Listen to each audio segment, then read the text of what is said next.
Good evening and welcome to the Business Day. I'm Andrew Laidley.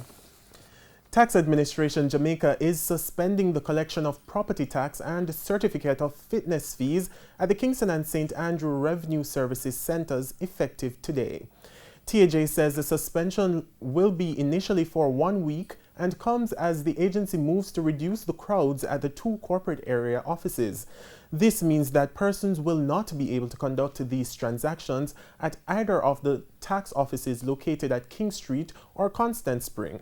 They are being redirected to make payments online at www.jamaicatax.gov.jm for the duration of the suspension.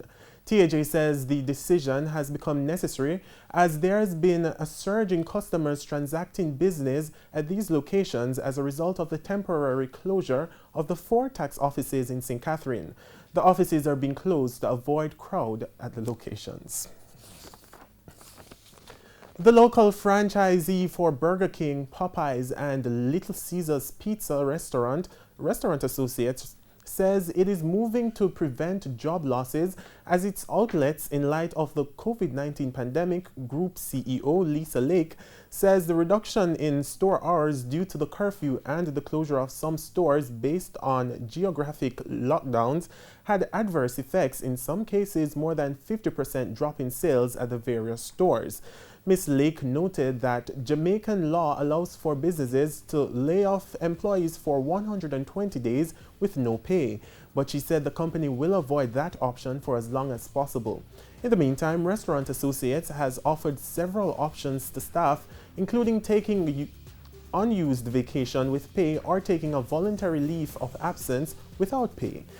Additionally, a tiered system will see pay cuts for monthly paid employees, with the executive team receiving the highest percentage reduction.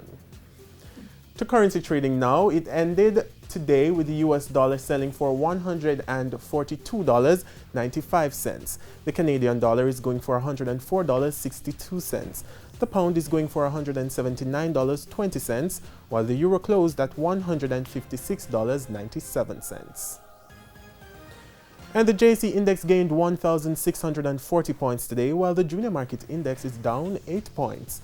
Among the winners were SSL Venture Capital, Knoxford Express Services, Key Insurance, Everything Fresh, and Blue Power Group. Now on the losing side were General Accident Insurance Company, T-Tech, Sagicor Real Estate X Fund, Lasco Financial Services, and Medical Disposables and Supplies. And that's the Business Day. I'm Andrew Laidley. Good evening.